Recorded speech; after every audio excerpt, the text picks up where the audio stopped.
ఇగో చిన్ని, నీ పని అయిపోయినాక ఇక్కడ బట్టలు ఉన్నాయి, మడత పెట్టేసేయి. ఓకే లతక్క.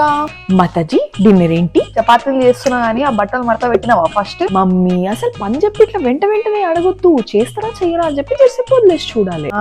చూస్తా అన్ని చూస్తా. ఈ పిల్ల చూడు ఇంకా బట్టలే మడత పెట్టలేదు. చిన్ని, ఎస్ మమ్మీ.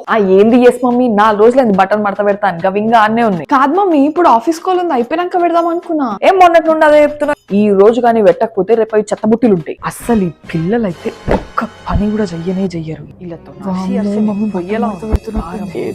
మేనేజ్ చేయాలి. పుట్టింది లేదు పెట్టింది లేదు. మళ్ళీ అడిగితే నేను ఇప్పుడు పెడతా మమ్మీ, అప్పుడు పెడతా మమ్మీ, నాకు తెలుసు మమ్మీ. మమ్మీ నువ్వెందుకు వద్దు మమ్మీ, నేను పెడతా అని చెప్పినా కదా. వారం నుండి చూస్తూనే ఉన్నా కదా నువ్వు పెట్టే. నిజంగా ఇగో ఇప్పుడే గుర్తొచ్చింది, అందుకే పెడదామని వచ్చింది వీడికి. అసలు మనుషులు అన్నాక ఎవరైనా ఇన్నిసార్లు చెప్పుకుంటారా? ఏదో ఒకటి తగలడు. గాడ్ బతికిపోయినా, లేదంటే నాకు ఉండేది. మీ ఇంట్లో జరిగే ఇలాంటి స్టోరీస్ నాతో కామెంట్స్ లో చెప్పేయండి. అట్లనే మీకు ఈ వీడియో నచ్చిందా?